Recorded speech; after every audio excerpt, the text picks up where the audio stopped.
besides the messy hair. But today, I got up nice and early, which was 11 for me, so super early. I got up for you guys. I got some gum, and I was like looking through and trying to find some articles to talk about, like some strange, like creepy things. And I was gonna look up the Challenger shuttle disaster that happened way back when, I think in like 1986 or something. It happened within that year, so choose some gum and tell you some interesting myths and some conspiracies that they have going on with the Challenger. Now, I read the facts, but I didn't actually read the article. So I'm gonna give you a laydown of what happened first, and then go into the story. So apparently, back like 10, 15, 20, 30 years ago, 25 years ago to be exact, there was a big like rocket that was gonna be like launched into space, like one of those rockets that like astronauts get on, and there was like a set of like 7 people, I believe, and one school teacher who was like picked out of the picked from like the crowd, from like people or a list or whatever. It was supposed to be like a super cool thing where they were supposed to get launched into space, get to learn so many cool things, and then back down to Earth.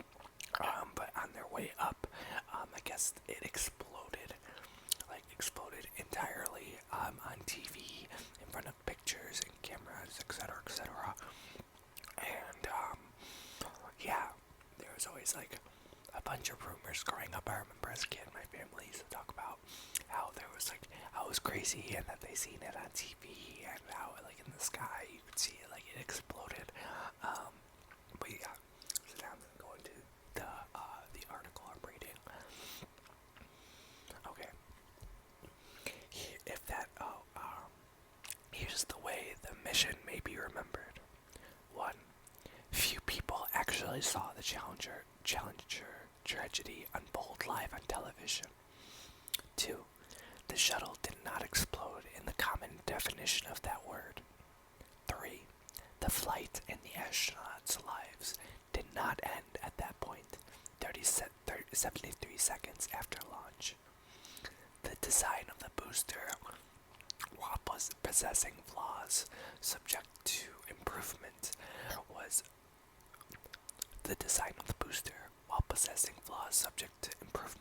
was neither especially dangerous if operated properly, nor the result of political interference.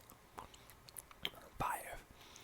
Replacement of the original asbestos-bearing putty in the booster seals was unrelated to the failure. There were pressures on the flight schedule, but none of any recognizable political origin. That was 6. 7. Claims that the disaster was the unavoidable price to be paid for pioneering a new frontier were self-serving rationalizations on the part of those responsible for incompetent engineering management. The disaster should have been avoidable. Myth number 1. A nation watched as tragedy unfolded. Few people actually saw what happened live on television. The flight occurred during the early years of cable news, and although CNN was indeed carrying the launch when the shuttle was destroyed, all major broadcast stations had cut away, only to quickly return with taped replays. With Krista Micallef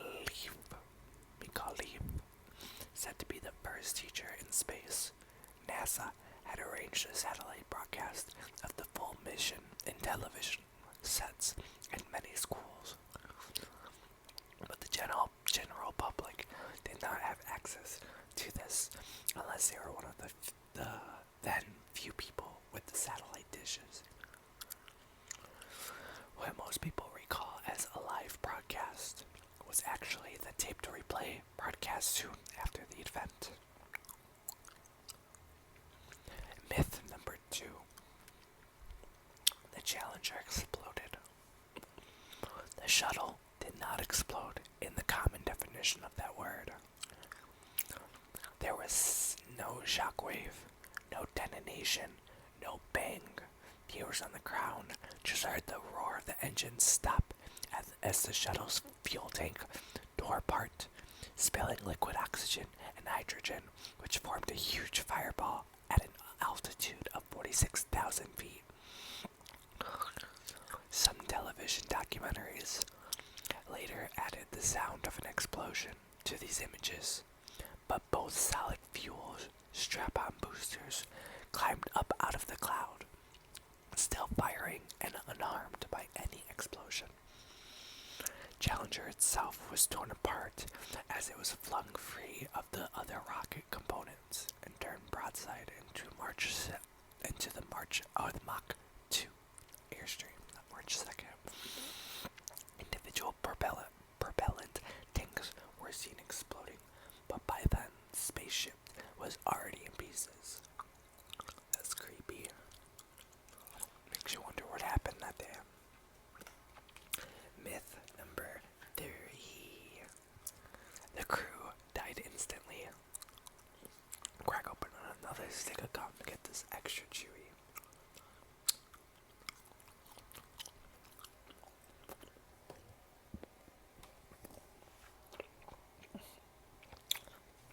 Myth number 3. The crew died instantly. The flight and the astronauts' lives did not end at the point. 73 seconds after launch, after Challenger was torn apart, the pieces continued upward from their own momentum, reaching a peak altitude of 65,000 feet, or 6,500, no, 65,000, before arching back down into the water. The cabin hit the surface 2 minutes and 45 seconds after breakup, and all investigations indicate the crew was still alive until then. What's less clear is whether they were conscious. If the cabin depressurized, as it seems likely, the crew would have difficulty breathing. In the words of the final report by fellow astronauts, the crew possibly, but not certainly, lost consciousness. Even though a few of the emergency air bottles designed for escape from a smoking vehicle on the ground have been activated.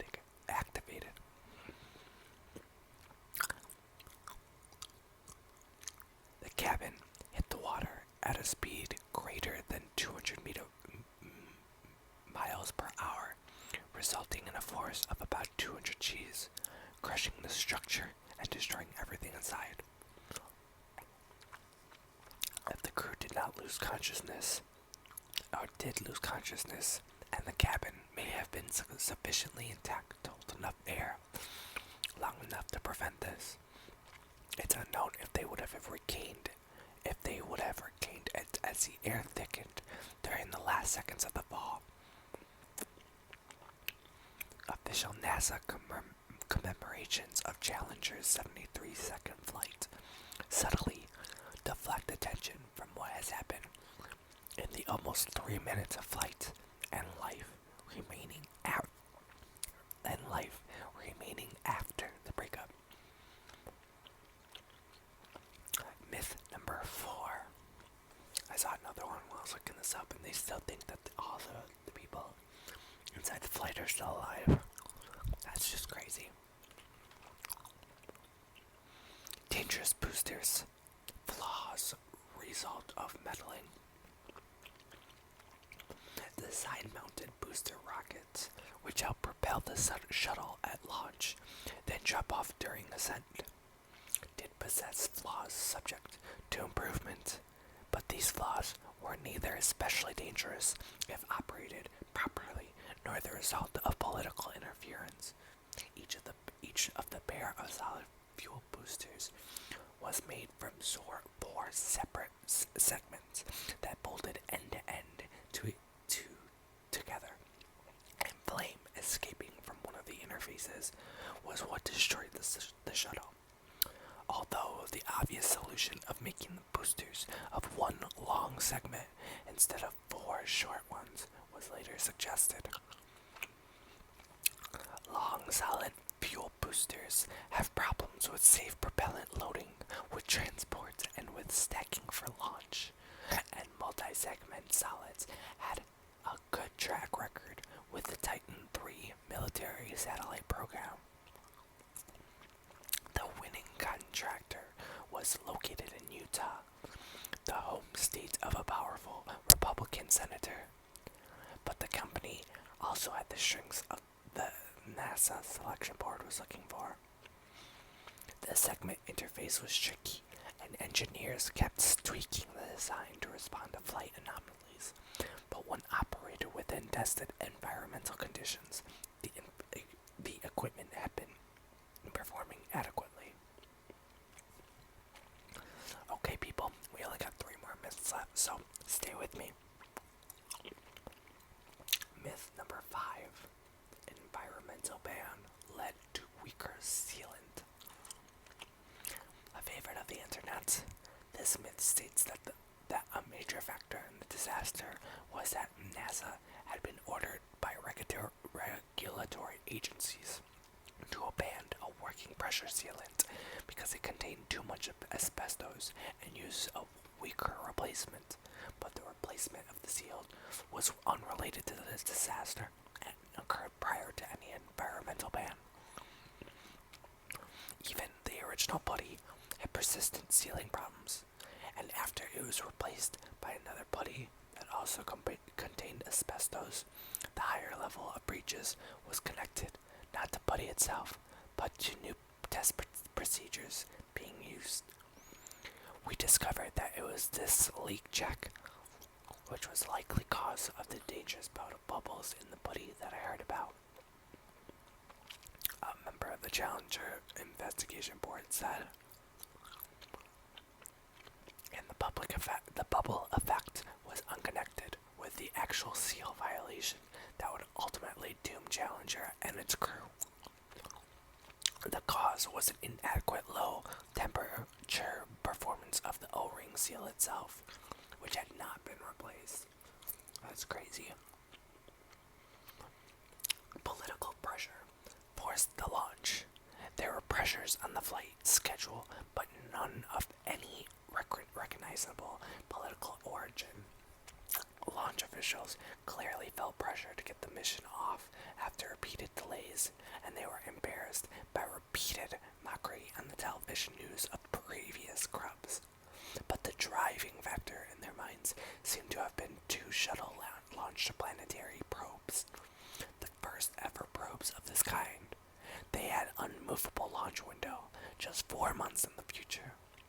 The persistent rumor that the White House had ordered the flight to proceed in order to spice up President Reagan's scheduled State of the Union address seems based on the political motivations, not any direct testimony, or other first-hand evidence. Feynman personally checked out the rumor and never found any substantiation. If Challenger's flight had gone according to plan, the crew would have been asleep at the time of Reagan's speech, and no communications links had been set up. We're on myth number 7, our last and final myth of the day. An unavoidable price for progress. Claims that the disaster was the unavoidable price to be paid for pioneering a new frontier were self-serving rationalizations on the part of those responsible for incompetent engineering management. The disaster should have been avoidable. NASA managers had a bad call for the launch decision, and the engineers who had qualms, it's Qualms, leave in the comments what that is, about the O-rings, were bullied or bamboozled into acquiescence.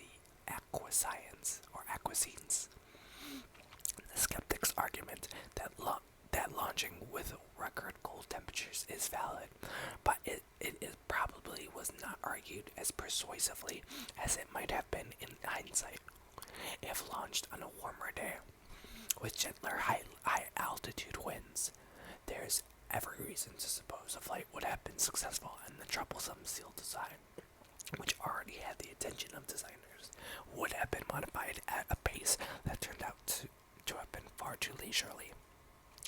The disaster need never have happened if managers and workers had clung to known principles of safely operating on the edge of extreme hazards.